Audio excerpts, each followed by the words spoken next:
నమస్కారం, సుఖీభవకు స్వాగతం. ఈరోజు సుఖీభవలో క్యాన్సర్ ముప్పును తప్పించే ఆహారాలు ఇవే. షుగర్ జబ్బు ఉన్నప్పుడు అన్నం మానేయాలా? టీనేజ్లో తోటి పిల్లలు ఏడిపిస్తున్నారా? ఒత్తిడి ఎక్కువైతే చిగుళ్ల వాపు. ఇంకా హెల్త్ టిప్. ఆహారపు అలవాట్లు గాడి తప్పితే వ్యాధుల ముప్పు పెరుగుతుంది.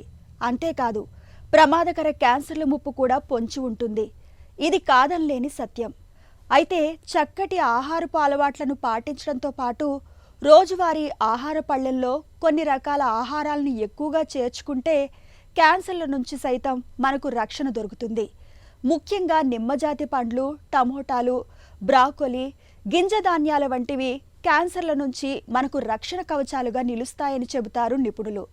క్యాన్సర్ల ముప్పును తప్పించే ఆహారాల గురించి ఇప్పుడు తెలుసుకుందాం.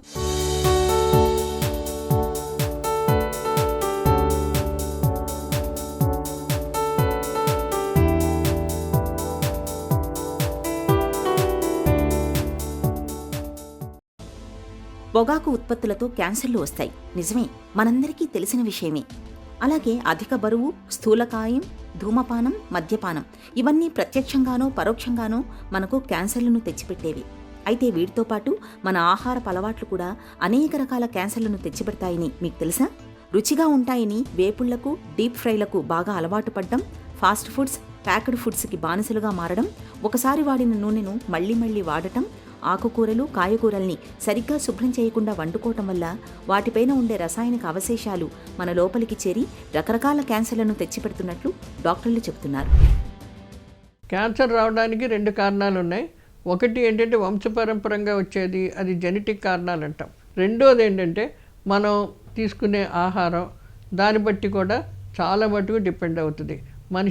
మనిషి యొక్క శరీర స్థితిని బట్టి, అంటే ఒకవేళ స్థూలకాయాలు బాగా బరువుగా ఉండి ఎక్సర్సైజ్ సరిగ్గా లేకుండా, వాళ్ళేమో టైమింగ్స్ సరిగ్గా తినకుండా, ఇలాంటివన్నీ బయట ఆహారాలు చాలా మటుకు రకరకాలుగా ఫ్రిడ్జ్లో పెట్టి తీసి చేసే అలాంటి పద్ధతులు చేసిన ఇలాంటి వాటిలన్నిటిలోనూ ఈ క్యాన్సర్ వచ్చే సూచనలు చాలా ఎక్కువగా ఉన్నాయి.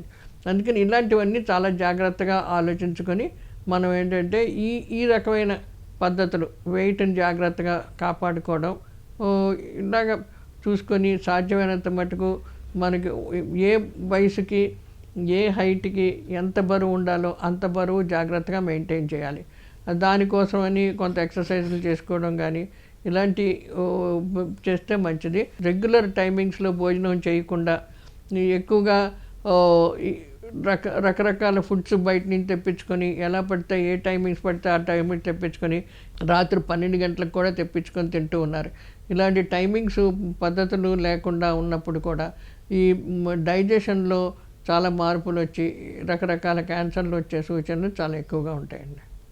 బయట ఫుడ్లో ఏంటంటే ఎక్కువ డీప్ ఫ్రైడ్, బాగా కంటిన్యూస్గా ఎక్కువ నూనెలో వేపిన వడలు, పూరీలు ఇలాంటివన్నీ చాలా వస్తుంటాయి. తర్వాత ఈ ఫాస్ట్ ఫుడ్స్, వీటిల్లో చాలా మటుకు ప్రిజర్వేటివ్స్ యాడ్ చేస్తారు. ఆ ప్రిజర్వేటివ్స్ అన్నీ కెమికల్స్.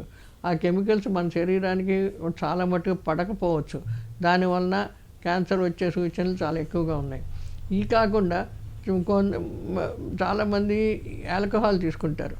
దానికి ఒక రకమైన పద్ధతి ఉండదు, ఎంత తీసుకోవాలో తెలియదు. మోతాదులు లేకుండా ఎక్కువగా తీసుకుంటే అది చాలా హానికరం.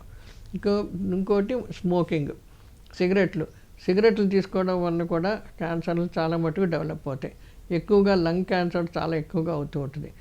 రెండోది, సిగరెట్లు కాల్చి వదిలేసే వాళ్ళకి ఆ వచ్చే పొగ ఎదురు వాళ్ళు పీల్చుకున్న వాళ్ళకి కూడా చాలా మటుకు ఇబ్బందికరంగా ఉంటుంది. వాళ్ళకి చాలా ఎఫెక్ట్ అవుతుంది. ఈ డీప్ ఫ్రైడ్ ఫ్రూట్స్, తర్వాత రెడ్ మీట్ అంటే బీఫ్, మటను ఇటువంటివి తినకూడదు. ఇప్పుడు చికెన్ అంటే పర్వాలేదు, కోడి మాంసం పర్వాలేదు.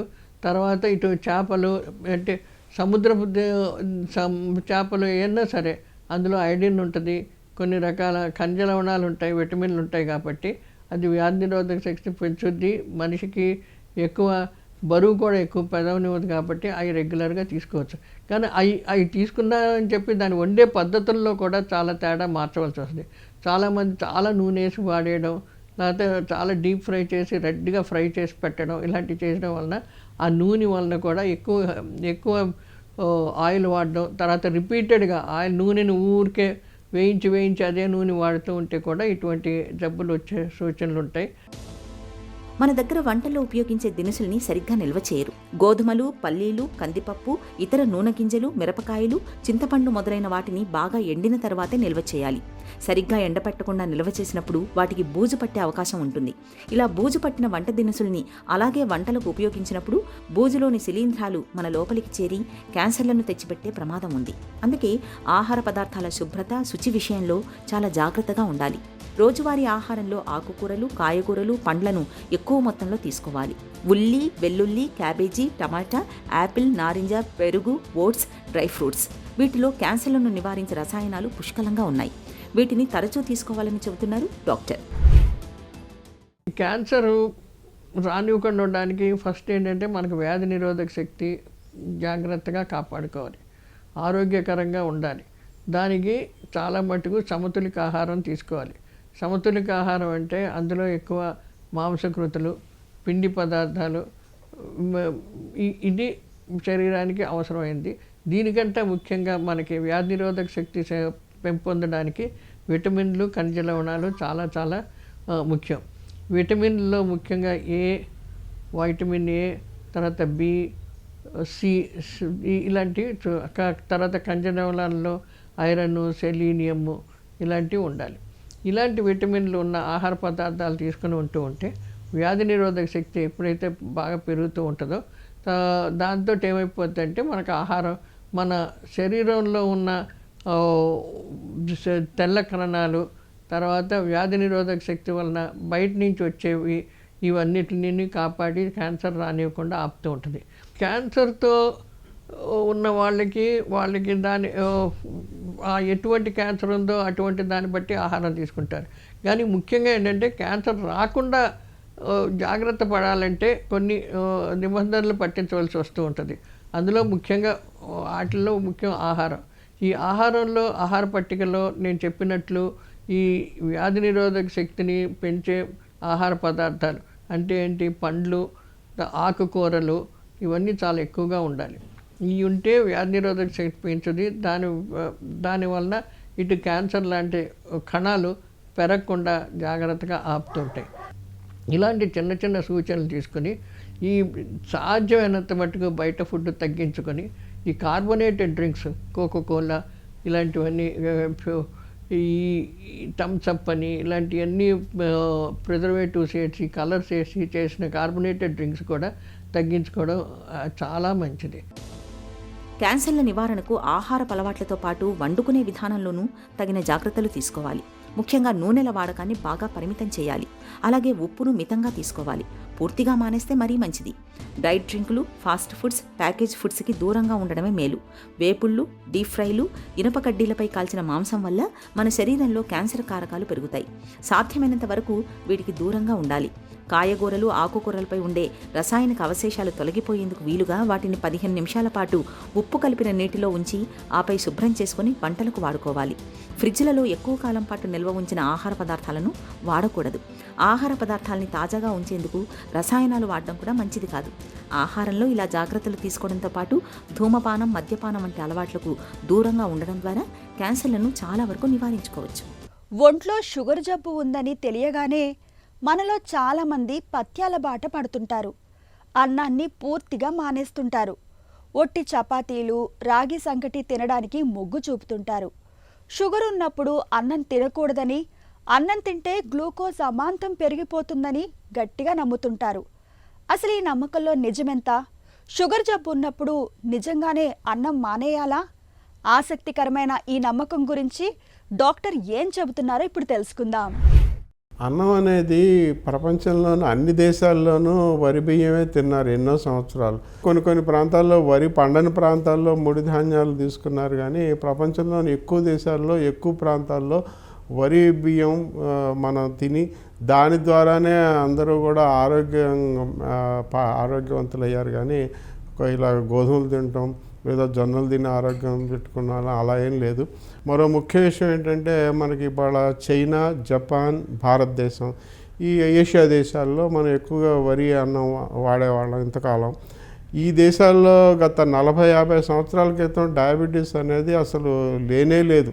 ఇవాళ ప్రపంచం మొత్తంలో డయాబెటీస్ ఎక్కువగా ఉన్న దేశం అమెరికా అయితే, రెండో ఎక్కువగా ఉన్న దేశం భారతదేశం, మూడోది చైనా అనమాట. చైనా, భారతదేశంలో డయాబెటీస్ ఎక్కువ అవడానికి కారణం ఏంటంటే, గత 50 సంవత్సరాలుగా మనం తినేటువంటి 60% పిండి పదార్థం వరి బియ్యాన్ని మాని మనం రకరకాల కొవ్వు పదార్థాలతో దాన్ని మనం ప్రత్యామ్నాయంగా కొవ్వు పదార్థాలు ఎక్కువ తీసుకోవటం, వీటి వలన మన డయాబెటీస్ వస్తుంది. కానీ వరి అన్నం తింటే కాదు. ఎన్నో పరిశోధనలు, వీటిలో కూడా పరిశోధనలు చేసి ఎవరైతే బియ్యం ఎక్కువ తింటున్నారో, రైస్, ఇప్పటికి కూడా ఈ రోజుల్లో కూడా గవర్నమెంట్లో రకరకాల పరిశోధనలో బియ్యం ఎక్కువ తినే వాళ్ళలో డయాబెటీస్ వస్తుందని చెప్పి కొన్ని పరిశోధనలు వ్యాసాలు వెలువరిస్తున్నారు. కానీ వీటిని పూర్తిగా విశ్లేషించి చూసినట్లయితే ఆ వ్యాసాల్లో అది వరి బియ్యం వలన వచ్చే నష్టం చాలా తక్కువ. కాబట్టి వాళ్ళ అనవసరంగా మనం ఎన్నో వేల సంవత్సరాలుగా తీసుకున్నటువంటి ఆహారాన్ని మనం తప్పుబట్టి డయాబెటీస్ ఉన్న వాళ్ళంతా వరి బియ్యం మానేయాలి అని చెప్పడం కరెక్ట్ కాదు. అందరూ తెలుసుకోవాల్సిన మరో విషయం ఏంటంటే, ఒక ప్రమాదం ముంచుకొస్తుంది ఏంటంటే సీలియాక్ డిసీజ్, ఈ గ్లూటెన్ ఇన్సెన్సిటివిటీ. మిగతా దేశాల్లో దాదాపు 40-50% మరి పాశ్చాత్య దేశాల్లో గ్లూటెన్ ఇన్సెన్సిటివిటీ ఎక్కువైపోయింది. కాబట్టి వాళ్ళంతా గ్లూటెన్ ఫ్రీ డైట్స్ అని మొదలుపెట్టారు. ప్రతి ఆహారంలోనూ ఇది గ్లూటెన్ ఫ్రీ, గ్లూటెన్ ఇందులో ఉందా లేదా. ఈ గ్లూటెన్ అనేది గోధుమలో ఉంటుంది. గోధుమలే కాదు, చాలా ముడి బియ్యాల్లో ఉంటుంది, ముడి ధాన్యాల్లో ఉంటుంది. కాబట్టి గ్లూటెన్ ఎక్కువగా ఉన్న ప్రాంతాల్లో వాళ్ళకి జెజునల్ అట్రఫీ, అంటే వాళ్ళ చిన్నప్రేవుల మొదటి భాగంలో ఉన్నటువంటి కణాలు పాడైపోతున్నాయి అన్నమాట. కణాలు పాడైపోవటం వలన కొన్ని సమస్యలు వస్తాయి, కొన్ని ఎనీమియా లాంటి సమస్యలు వస్తాయి. మరి పోషకపు విలువలు ఉన్నటువంటి ఆహారం పూర్తిగా జీర్ణమయ్యి లోపలికి వెళ్ళకపోవటం వలన, పీల్చుకోలేకపోవటం వలన, కాలేయం వరకు చేరలేకపోవటం వలన కొన్ని సమస్యలు వస్తున్నాయి అన్నమాట. కానీ ఇవన్నీ తెలుసుకోవాలి. వరి బియ్యం తింటేనే డయాబెటీస్ వస్తుంది అనేది కరెక్ట్ విషయం కాదు. అలాగే డయాబెటీస్ ఉన్న వాళ్ళంతా కూడా వరి అన్నం మానేసి వేరే ధాన్యాలకు మార్చడం అనుకోవటం కూడా కరెక్ట్ కాదు. టీనేజ్లో పిల్లల్లో శారీరకంగా, మానసికంగా అనేక మార్పులు కనిపిస్తుంటాయి. ఈ వయసులోనే కొంతమంది పిల్లల్లో ప్రవర్తనాపరమైన కొన్ని లోపాలు కూడా మొగ్గతొడుగుతుంటాయి. తోటి పిల్లల్ని ఏడ్పించడం ఈ కోవలోకే వస్తుంది. పదే పదే మాటలతో వేధిస్తుంటారు. శరీరాకృతి గురించి, వేసుకున్న దుస్తుల గురించి, చదువులో వెనుకబాటు గురించి అవమానిస్తుంటారు. ఎదుటివారి ముందు వెక్కిరిస్తుంటారు. ఈ రకమైన ప్రవర్తనను బుల్లీయింగ్గా పిలుస్తారు నిపుణులు. పిల్లల్లో బుల్లీయింగ్ ప్రవర్తనకు ఎలా అడ్డుకట్ట వేయాలో ఇప్పుడు తెలుసుకుందాం. ఇంగ్లీష్ మీడియం స్కూల్స్ కానీ, లేకపోతే ఇంటర్నేషనల్ స్కూల్స్ కానీ, లేకపోతే సిటీలో ఉన్న పిల్లలు, అర్బన్ చిల్డ్రన్ వాళ్ళే ఐడెంటిఫై చేసి చెప్తారు, మమ్మల్ని స్కూల్లో ఇలా ఒక పర్టికులర్ రీజన్కి మమ్మల్ని ఏడిపిస్తున్నారని ఇలా కంప్లైంట్ చేస్తారు. ఏంటంటే ఒక పర్టికులర్ ఫిజికల్ అట్రిబ్యూట్, అంటే వాళ్ళు ఉన్న రూపం విధంగా కానీ, లేదా వాళ్ళు మాట్లాడే తీరు అవ్వచ్చు, వాళ్ళు బిహేవ్ చేసే వేరియస్ విధానాలు అవ్వచ్చు, లేదా వాళ్ళకున్న కొన్ని రియల్ డిజబిలిటీస్. ఇన్ఫ్యాక్ట్ అన్ని పర్ఫెక్ట్గా ఉన్న కిడ్స్ని కూడా బుల్లీ చేస్తారు మిగతా పిల్లలు. సో ఈ బుల్లీయింగ్ నుంచి మనం తప్పించుకోవటం ఎలా, ఇదొకటి. రెండోది, మీ పిల్లలు వేరే వాళ్ళని ఒకవేళ బుల్లీ చేస్తూ ఉండొచ్చు, బుల్లీస్, మీ పిల్లలే బుల్లీస్ కూడా అవ్వచ్చు. సో ఇలా ఇటు కానీ అటు కానీ అవ్వకుండా ఎలా కాపాడుకోవాలి పిల్లల్ని. ఫస్ట్ థింగ్, బుల్లీయింగ్ నుంచి ఎలా కాపాడాలి. సో పిల్లలతో అగైన్ టీనేజర్స్ కానీ పిల్లల్లో చాలా వరకు అన్ని సమస్యలు, ద మోస్ట్ ఇంపార్టెంట్, అన్నిటికంటే కీలకమైంది ఈ రోజుల్లో ఆల్మోస్ట్ చాలా హౌస్ హోల్డ్స్లో లేనిది ఏమిటంటే అది కమ్యూనికేషన్. టైం స్పెండ్ చేయాలి మీ పిల్లలతో. ప్రతిరోజు వాళ్ళతో కొద్దో గొప్ప టైం, వాళ్ళ జరిగిన డే ఎలా జరిగింది, వాళ్ళ దినచర్యలో వాళ్ళు ఏమైనా షేర్ చేసుకోదలుచుకున్నారా, అండ్ పీరియాడిక్గా మిమ్మల్ని ఏమన్నా బాధిస్తోందా, దేని గురించన్నా ఆందోళన పడుతున్నారా, ఇవి కాన్స్టెంట్గా కనుక్కుంటూ ఉండాలి. ఇలాంటి పిల్లలు ఏం చేస్తారంటే వేరే వేరే రీజన్స్ చెప్పి స్కూల్కి వెళ్ళటాన్ని అవాయిడ్ చేద్దామని చూస్తూ ఉంటారు. పర్టికులర్గా స్కూల్కి వెళ్ళే టైంలో నాకు కడుపులో నొప్పి వస్తుంది అంటారు, లేకపోతే వాంతులు చేస్తూ ఉంటారు, లేకపోతే నాకు ఒంట్లో బాగాలేదు, ఎక్కడో ఒక చోట నొప్పి అని చెప్తూ ఉంటారు. ఇలాంటప్పుడు మనం అడగాలి, స్కూల్లో ఏమైనా సమస్యలు ఉన్నాయా, వేరే పిల్లలు మిమ్మల్ని ఏమన్నా వెక్కిరిస్తున్నారా, అండ్ దెన్ వెళ్ళి వాళ్ళ టీచర్తో కూడా మాట్లాడాలి దీని గురించి. సో పర్టికులర్గా బుల్లీయింగ్ జరపబడుతున్న పిల్లల్ని ఇలా మనం సపోర్ట్ ఇస్తే డెఫినెట్గా దీన్ని అధిగమించవచ్చు. అండ్ ఒకవేళ బుల్లీ చేస్తున్న పిల్లలు అసలు ఎందుకు బుల్లీ చేస్తారు? వీళ్ళకి చాలాసార్లు గమనించింది ఏంటంటే, వీళ్ళు కొద్దిగా వీళ్ళ ఫ్యామిలీ బ్యాక్‌గ్రౌండ్స్ లేదా వీళ్ళ బ్యాక్‌గ్రౌండ్‌లో వీళ్ళు కూడా ఏదో ఇంకొక సమస్య ఫేస్ చేస్తూ దానికి అవుట్‌లెట్ కింద బుల్లీయింగ్ చేస్తూ ఉంటారు. వాళ్ళకి జరిగిన చైల్డ్‌హుడ్ ట్రామాటిక్ ఎక్స్‌పీరియన్సెస్ ఉండొచ్చు. అంటే వాళ్ళని ఇంకొకళ్ళు ఇలా ఏడిపించి ఉండొచ్చు, లేదా వాళ్ళ పేరెంట్స్ మధ్యలో కాన్‌ఫ్లిక్ట్ ఉండొచ్చు, లేదా వాళ్ళని కాన్స్టెంట్‌గా ఇప్పుడు కూడా వేరే వాళ్ళు బుల్లీ చేస్తూ ఉండొచ్చు. ఇట్లా చాలా రకాల రీజన్స్ ఉంటాయి. సో, ఆ బుల్లీ చేస్తున్న పిల్లలకి కూడా సైకలాజికల్ కౌన్సిలింగ్ అవసరం. అండ్ వాళ్ళకి అసలు ఎందుకు జరుగుతోంది అనే దాంట్లోకి వెళితే బుల్లీస్‌ని కూడా మనం రిఫార్మ్ చేయొచ్చు. తరచూ ఒత్తిడికి లోనవుతుంటే మానసిక ఆరోగ్యం దెబ్బతింటుంది. అంతేనా, క్రమంగా శారీరక ఆరోగ్యం కూడా కుంటుపడుతుంది. ముఖ్యంగా నోటి ఆరోగ్యం దెబ్బతినే అవకాశాలు ఎక్కువని పలు అధ్యయనాలు వెల్లడిస్తున్నాయి. తీవ్రమైన ఒత్తిడితో సతమతమయ్యే వారికి పెరియోడాంటైటిస్ అంటే చిగుళ్ల వాపు వచ్చే అవకాశాలు ఎక్కువని చెబుతారు డాక్టర్లు. ఒత్తిడికి లోనవడం వల్ల చిగుళ్ళు ఎలా దెబ్బతింటాయో, ఈ సమస్యను అధిగమించేందుకు ఏం చేయాలో డాక్టర్ని అడిగి ఇప్పుడు తెలుసుకుందాం.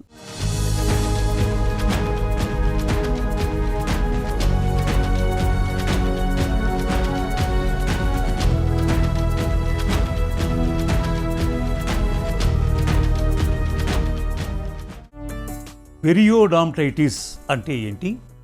పెరియోడాంటైటిస్ అనేది చిగుర్లకు సంబంధించిన వాపు.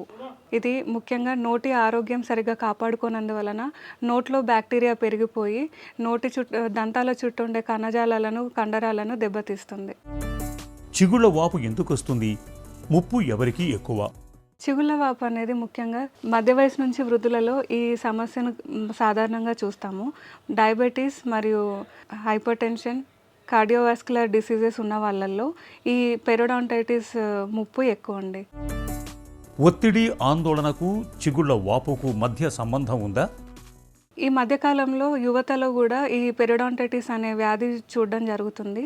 ముఖ్యంగా ఈ వ్యాధిని స్టూడెంట్స్లలో, సాఫ్ట్వేర్ ఉద్యోగులలో కూడా ఈ వ్యాధి ఎక్కువగా కనిపిస్తుంది. ఈ వ్యాధి లక్షణాలలో ఏంటి అని చూస్తే నిద్రలేమి ముఖ్య కారణము, ఒత్తిడి ఇంకొక కారణము. సాధారణంగా ఒత్తిడికి గురైనప్పుడు వ్యాధి నిరోధక శక్తి తగ్గుతుంది, హార్మోనల్ ఇంబ్యాలెన్స్ అవుతుంది. నాడీ వ్యవస్థ పైన ఈ ఒత్తిడి అనేది ఎక్కువగా ప్రభావితం చేస్తుంది. నాడీ వ్యవస్థ పైన ప్రభావితం చేస్తున్నప్పుడు న్యూరోపెప్టైడ్స్ రిలీజ్ అవుతాయి. ఈ హార్మోనల్ ఇంబ్యాలెన్స్ వల్ల కార్టిసోల్ అనే హార్మోన్ ఉత్పత్తి ఎక్కువగా జరుగుతుంది. ఈ ఉత్పత్తి ఎక్కువగా జరగడం వల్ల చిగుర్లకు అందాల్సిన రక్త ప్రసరణను తగ్గించి ఆక్సిజన్ సప్లైని తగ్గిస్తుంది.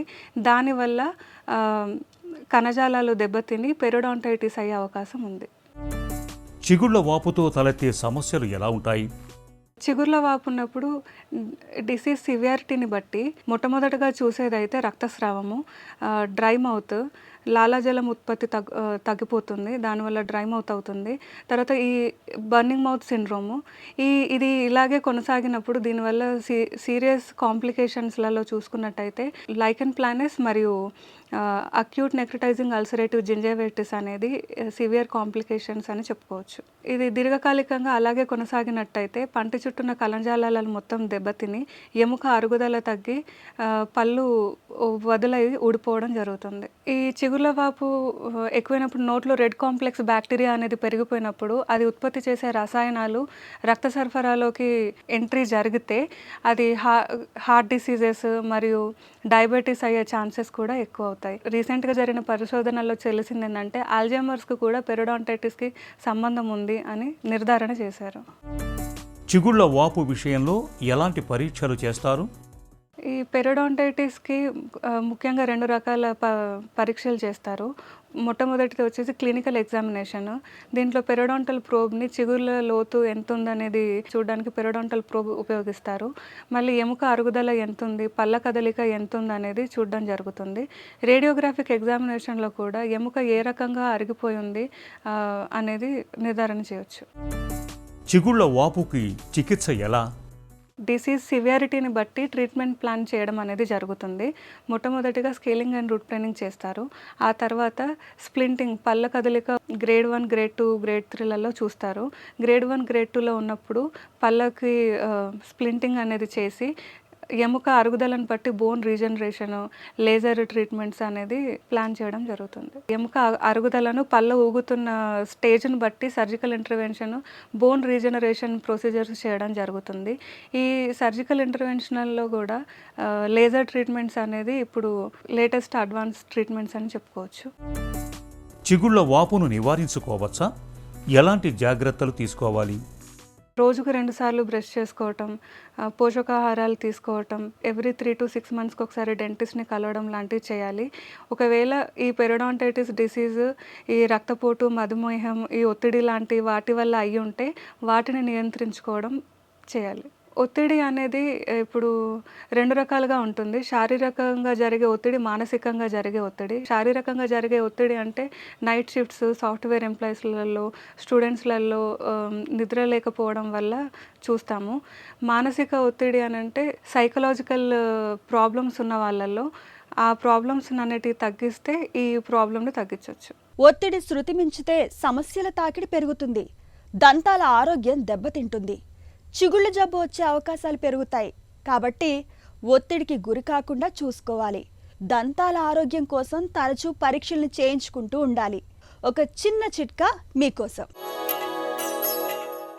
నోటిలో అల్సర్లతో బాధపడుతున్నప్పుడు పొడిగా చేసిన కరక్కాయలను కషాయంగా కాచి ఆ కషాయంతో తరచూ నోటిని పుక్కిలిస్తూ ఉండండి.